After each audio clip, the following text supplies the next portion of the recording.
નમસ્કાર, સુસ્વાગતમ. ધોરણ 11 commerce, secretarial practice અને વાણિજ્યક પત્ર વ્યવહાર. આ વિષય બે ભાગમાં વહેંચાયેલો છે, જેમાં સેક્રેટરિયલ પ્રેક્ટિસનો જે વિભાગ છે તેનું પ્રકરણ નંબર 3, કંપનીની સ્થાપના વિધિ. લાસ્ટ લેક્ચરમાં આપણે કંપનીની સ્થાપના વિધિનો પહેલો તબક્કો એટલે કે નોંધણી પહેલાંનો તબક્કો આપણે સમજ્યા હતા. આજે આપણે નોંધણીનો તબક્કો એટલે કે કંપનીએ નોંધણીનું પ્રમાણપત્ર મેળવવા માટે કઈ વિધિ કરવી પડે છે તેના તબક્કાઓનો આજે આપણે અભ્યાસ કરવાનો છે. આ તબક્કા છે તે 6 પ્રક્રિયામાં વહેંચાયેલા છે. સૌ પ્રથમ જોઈએ તો આવેદનપત્ર. કંપની સેક્રેટરીએ કંપનીનું નોંધણીનું પ્રમાણપત્ર મેળવવા માટે અમુક દસ્તાવેજો તૈયાર કરવા પડે છે, જેમાં મૂળભૂત કે પાયાનો દસ્તાવેજ છે તે આવેદનપત્ર છે. આ આવેદનપત્રમાં કંપનીનું નામ, કંપનીનું ધ્યેય, કંપનીની મૂડી, સભ્યોની જવાબદારી, રજિસ્ટર્ડ ઓફિસ વગેરે બાબતો દર્શાવવામાં આવે છે. કંપનીના નામ અંગે જોઈએ તો નોંધણીનું પ્રમાણપત્ર મેળવતી વખતે કંપનીનું નામ નક્કી કરવામાં આવે છે. જે નામ આ નામની કલમમાં દર્શાવવામાં આવે છે, પણ આ કંપનીનું નામ છે તે અન્ય કંપનીના નામ જેવું ન હોવું જોઈએ. રાજકારણીના નામ સાથે સંકળાયેલ નામ ન હોવું જોઈએ.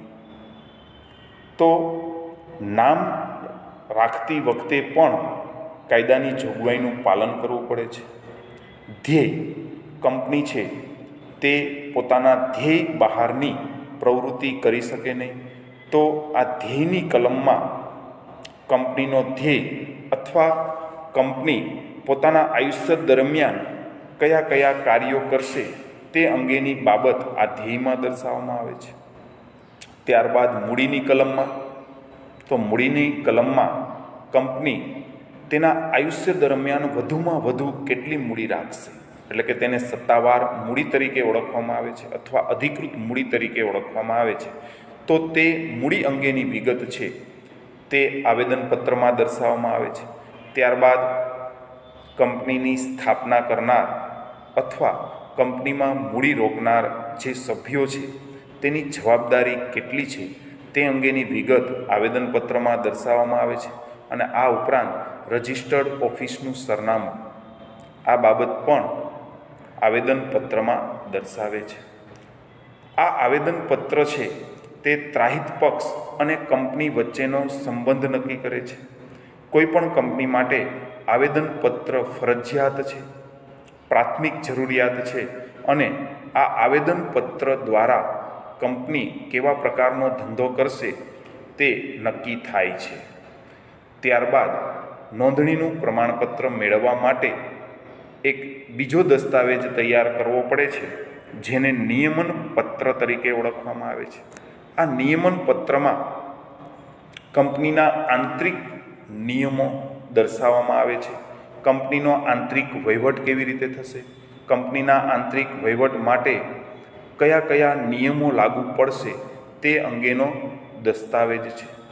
આવેદનપત્ર છે તે કંપનીનું ધ્યેય સ્પષ્ટ કરે છે, જ્યારે નિયમન પત્ર છે તે ધ્યેયને પ્રાપ્ત કરવા માટે કયા કયા નિયમોનું પાલન કરવું પડશે તે અંગેની વિગતો નિયમન પત્રમાં દર્શાવવામાં આવે છે. ત્યારબાદ જોઈએ તો નોંધણીનું પ્રમાણપત્ર મેળવવાની જે વિધિ છે તેમાં 3જા નંબરનો જે દસ્તાવેજ છે તે સંચાલકોની યાદીનો દસ્તાવેજ તૈયાર કરવાનો થાય છે. કંપનીના સંચાલકો તરીકે જે વ્યક્તિઓ કાર્ય કરવાની છે તેનું નામ, તેના નામની યાદી અહીં સંચાલકોની યાદીમાં તૈયાર કરવામાં આવે છે. આ ઉપરાંત જે તે સંચાલકનું નામ, સરનામું, તે અન્ય કયો ધંધો કરે છે તે અંગેની વિગત, તેની ઉંમર કેટલી છે, તે કયા રાષ્ટ્રમાં રહે છે. તો આવી સંચાલકો અંગેની તમામ લાયકાત અંગેની યાદી છે તે આ સંચાલકોની યાદીમાં દર્શાવવામાં આવે છે. ધારો કે કોઈ કંપનીમાં 10 સંચાલકો છે, તો તમામ સંચાલકોના નામ, તેના સરનામા અને તેની તમામ વ્યક્તિગત વિગતો છે તે અહીં દર્શાવવામાં આવે છે. ત્યારબાદ જોઈએ તો સંચાલકોની લેખિત સંમતિ અને સોગંદનામું તૈયાર કરવામાં આવે છે. તો કંપનીનું નોંધણીનું પ્રમાણપત્ર મેળવવું હોય તો આ તમામ દસ્તાવેજો ફરજિયાત રીતે તૈયાર કરવાના હોય છે. કંપની ધારો 2013ની જોગવાઈ મુજબ આ તમામ પ્રક્રિયામાંથી પસાર થાય અને કંપની રજિસ્ટ્રારને યોગ્ય લાગે તો જ નોંધણીનું પ્રમાણપત્ર મળી શકે છે. અને આ નોંધણીનું પ્રમાણપત્ર મેળવ્યા બાદ જ કંપની પોતાની ધંધાકીય પ્રવૃત્તિ શરૂ કરી શકે છે. તો દરેક સંચાલકો આ કંપનીમાં જોડાવા ઈચ્છે છે તેવી લેખિત સંમતિ આપે છે, સંચાલક તરીકેની તમામ કાર્ય, ફરજો અને જવાબદારી સ્વીકારે છે તેવું એક સોગંદનામું કંપની રજિસ્ટ્રાર સમક્ષ રજૂ કરવાનું રહે છે.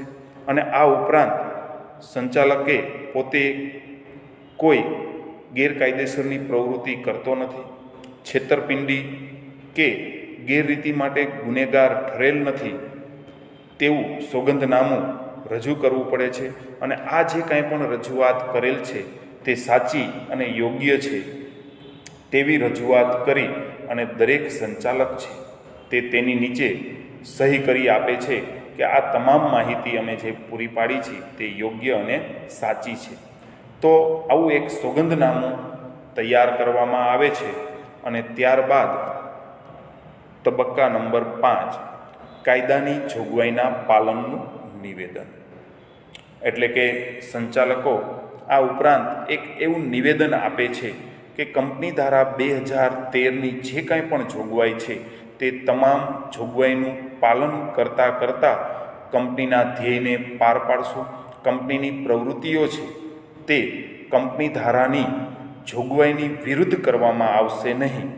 આવું એક નિવેદન છે તે સંચાલકો તૈયાર કરે છે અને તમામ સંચાલકો તેની નીચે સહી કરી આપે છે કે અમે આ કાયદાની જોગવાઈનું પાલન કરશું.